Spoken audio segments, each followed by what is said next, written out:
Good morning. This is Lori with 88 Angels. And so what happened was I go into an art gallery in the little stores, right? And I pick up postcards, greeting cards, just things that look really interesting to me.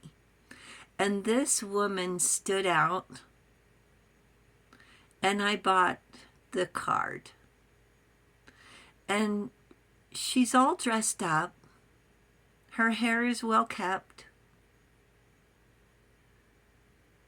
And turns out she's famous.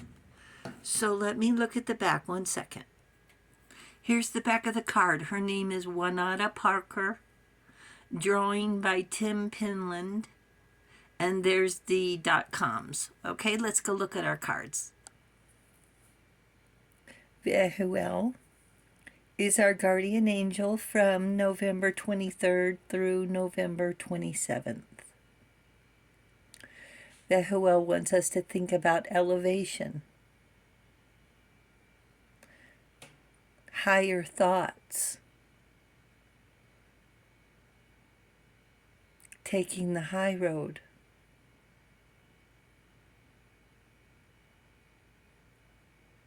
And the Eight of Wands is fast. Vehuel says diplomatic altruism, giving without a care to what we get in return. Fast is the Eight of Wands, the great and exalted God.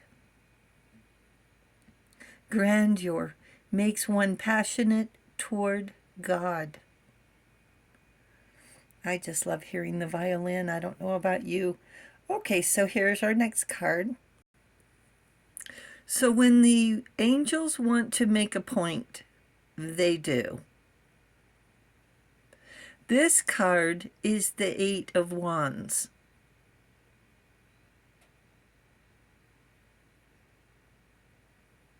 So we have the Eight of Wands on the angel card. We have the Eight of Wands as the card of our topic today. So all the magic wands are aimed in the same direction: persistence, consistency, success. Keep going. Focus on your goal. That's the Eight of Wands. Fast.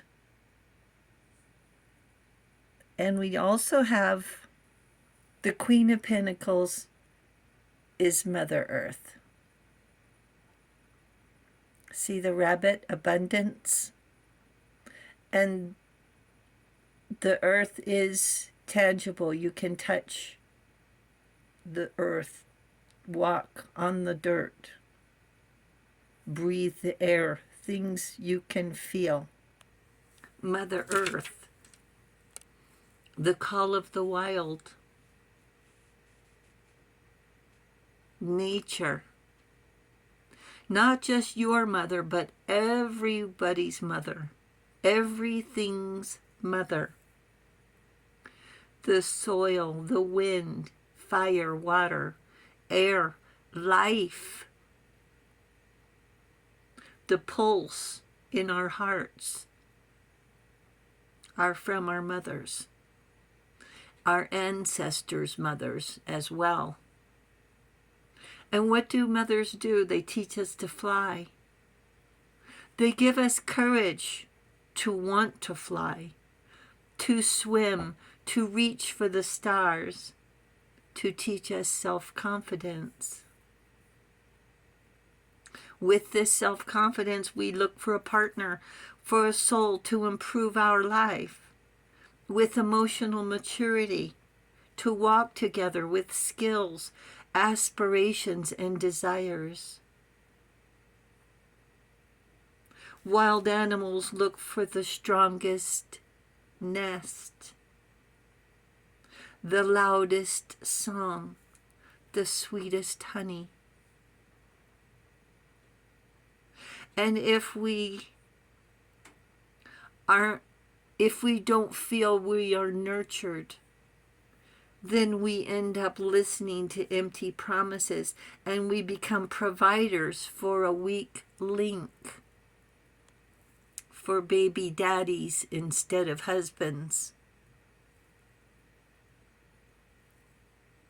We can help a hurt bird. Maybe it can fly later if we can mend its wing. We can protect a caterpillar enough and long enough for it to turn into a butterfly and set it free. And maybe that's the most difficult part of being a mother, is to set it free, to set us free, to let us fly, to allow us the freedom to learn how to fly.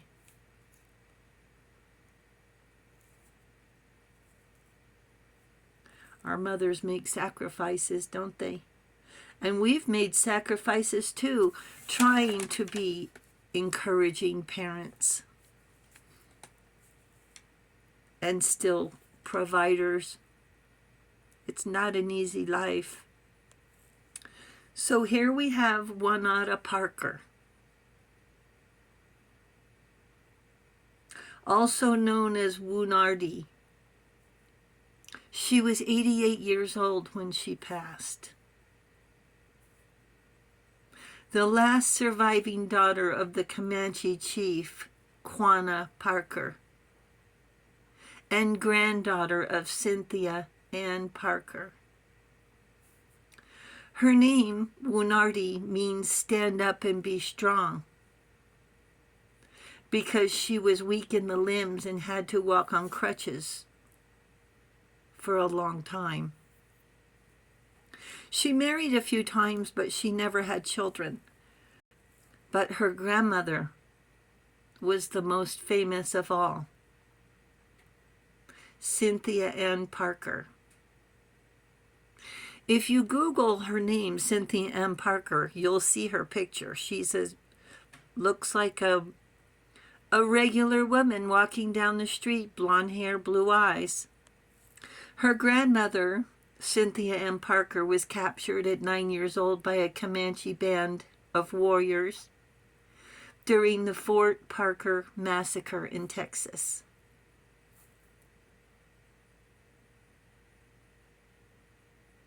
Her son was Quanah Parker, who was the Comanche chief with blue eyes. Cynthia enjoyed and celebrated being a Comanche. She had a family. And they searched for her when she was recaptured to re-assimilate back into her culture. She refused food and water.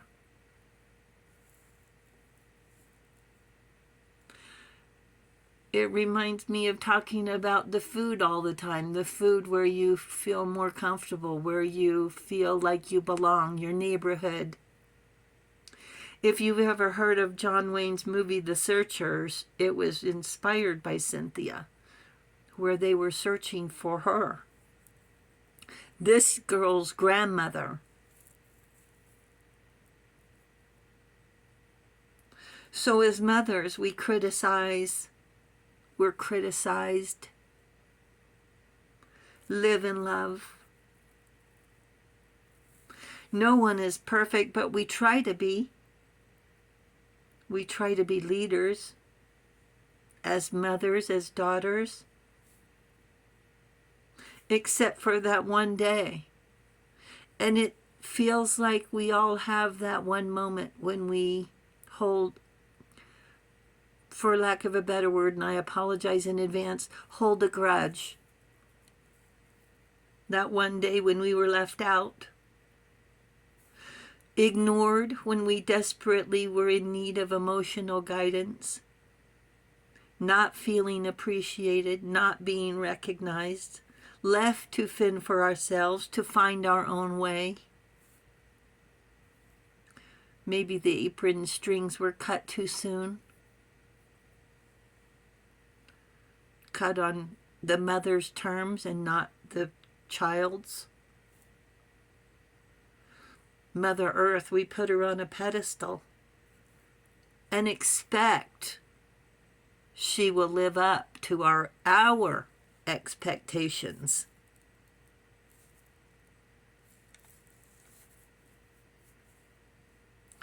And fast forward, the baby daddy decides he doesn't want a family anymore and throws mom and kids out so he can suddenly be single again. Then we have a homeless family, mother and child, through no fault of their own, are homeless. Our mothers